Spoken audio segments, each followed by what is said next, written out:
This is KGW News at noon. Thanks for joining us here at noon. I'm Christine Pitawanich. A lot to get to this hour from a big fire burning in the gorge. But first, we want to talk about a police investigation, a shooting that happened this morning at Pioneer Courthouse Square. Police say a federal court security guard shot someone after that person assaulted him.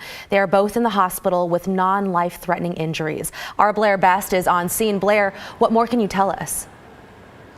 Christine, Pioneer Courthouse Square and the surrounding streets were closed since about 6:30 this morning. They've since reopened as police and the FBI investigated this shooting that happened right outside the Pioneer Courthouse across the street from the square. Law enforcement officers say a man was trespassing, trying to get into the courthouse when he assaulted a federal court security guard. That's when the U.S. Marshal shot him. After police arrived, both were taken to the hospital with non-life-threatening injuries. It's Monday morning. It's the day before 4th of July. We're in downtown Portland, in the heart of the city, and this is a U.S. Marshal Service employee-involved shooting. So it's being treated as any other officer-involved shooting, which is why you see the large response here. And because of the federal nexus, we have representatives from both the FBI and the U.S. Attorney's Office down here as well. I heard two pat. And I was like, whoa, That goes to show you how intense downtown Portland is getting nowadays. Now, police just finished breaking down the scene and reopening all the roads. As you can see, the train is running through here again. As always, if you have any information, you're asked to contact Portland Police. Christine. Okay, Blair Best in downtown Portland. Thank you. Our other big story at noon, a growing wildfire in Skamania County on the Washington side of the gorge. What you're looking at is a time lapse that our Chris McGinnis put together of the Tunnel 5 fire in the Columbia River Gorge. Now, the Tunnel 5 fire has prompted evacuation orders near Underwood. That's just west of White Salmon. It has now burned more than 500 acres. Our Devin Haskins has been in the area all morning long. He's live for us now in Hood River. Now, Devin, officials have said the fire has destroyed several homes. Exactly how many are we talking? Yeah, according to the Northwest Coordination Center, we know that 10 homes have been destroyed. They also say that 250 homes are also threatened, along with 15 what they call commercial or non-residential properties. Another 50 or so smaller buildings like sheds or let's say barns are also being threatened. So again, 10 homes destroyed, multiple other buildings and residents being threatened at this time by the Tunnel 5 fire that has grown to about 546 acres as of this morning. Within the last hour, we've watched helicopters pick up and drop water from the Columbia River onto the fire. The fire grew a little more than 200 acres overnight. Again, as I said, 546 acres in size.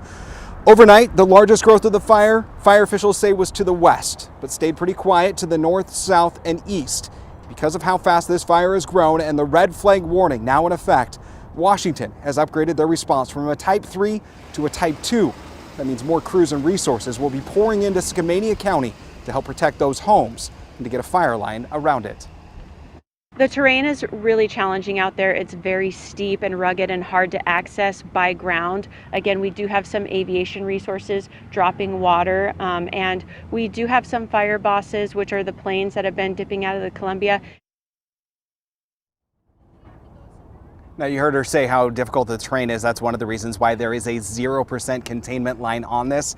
Another effect of this is a road closure. Highway 14, SR 14 in that area is closed down for a 10-mile stretch from milepost 53 to milepost 63. We'll be out here all day, bringing you updates later on this afternoon. For now, we're live in Hood River. I'm Devin Haskins, KGW News. Okay, thank you for that report, Devin.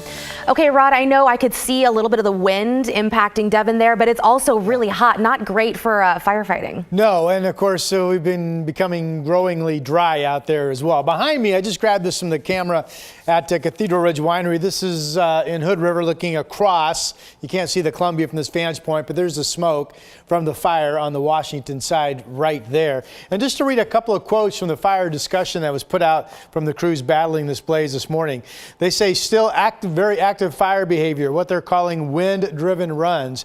I'm assuming that's just what it sounds. The wind blows and all of a sudden you get a little run of new fire activity. Single tree torching, that basically means you're seeing this active fire behavior spread from treetop to treetop. They also, take this for what it's worth, but they also put out a preliminary containment date of August 1st. Now, if you just take that for what it's worth, that is the crew saying they're going to be battling this blaze for a while. Again, it was 300 some acres yesterday at the end of the day. Now this morning, as Devin reported, the new report 546. We'll hopefully have a new report for you for the evening newscast coming up tonight. We showed you this earlier, Chris McGeeh's time lapse. This is from the Oregon Veterans Home camera out in the Dalles, seeing the smoke with the west-driven wind that's pulling the smoke back east toward the Dalles. The other big story, there's the red flag warnings in red through Wednesday. We have the heat advisory from Portland up into Vancouver, down through Albany for tomorrow and Wednesday. I'll get more into those temperatures coming up. Today's the day we start to warm up, 76 currently. I have today's high at 90. Tomorrow much hotter. And again, that July 4th and Wednesday forecast with the heat advisory coming up. Okay, thank you, Rod. Now, crews on the coast had to deal with another fire that sparked over the weekend. Investigators think fireworks may be to blame there. The fire started around 4 o'clock yesterday afternoon in Lincoln County, south of Waldport. That fire forced evacuations that lasted a few hours. Central Oregon Coast Fire and Rescue responded to make sure flames didn't spread to nearby beach homes and cottages. Also, Highway 101 is back open after it was shut down for a few hours due to that fire. Of course, everyone's also talking about the heat. You heard Rod talk about it not too long ago. We'll have him with our noon forecast in a while. He'll have more on the weather later this noon. But we are expecting near 100-degree days in the middle of the week. But as of this morning, Multnomah County not planning to open any cooling centers or shelters this week. Health officials, meanwhile, are stressing the importance of drinking plenty of water and limiting outdoor activities because this extreme heat can really hit anyone hard. I see young, healthy people who are sick from heat all the time in urgent care. What you do see are a lot of dehydrated people, a lot of heat exhaustion and heat stroke. Young children and the elderly can be the most affected. Also, people with lung and heart problems are at higher risk. Portland police arrested the man they think was involved in a possible hate crime attack on a Southeast Portland food truck owner. 40-year-old Daniel Warren is accused of beating Daryl Preston, the owner of Laurel's Chicken Shack, a little over 2 weeks ago. Preston said he was on the phone with his wife when he was attacked. Police say officers arrested Warren yesterday morning when they spotted him walking in Southeast Portland. Warren is in jail on second-degree assault charges. It was a whirlwind of a session for Oregon lawmakers who had to rush to make up for lost time after Republicans staged the longest walkout in state history. Our Tim Gordon has more from Salem, where Governor Tina Kotek addressed the wins and losses from her perspective. The longest walkout ever in the history of the Oregon legislature. It made for fast, challenging times when Senate Republicans agreed to come back to work. And not everything went according to plan. For instance, House Bill 3414 would have cut red tape to get housing developments built faster and would have allowed cities to quickly expand their urban growth boundaries by up to 150 acres. A bill championed by Governor Tina Kotek, part of her big push to add 36,000 housing units a year. And on the day of the floor, I thought we would pass the bill. We didn't. That happens. That doesn't mean we aren't coming back on the topics. In fact, when asked, the governor did not rule out a special session to try again, saying the housing and homelessness crisis is priority one.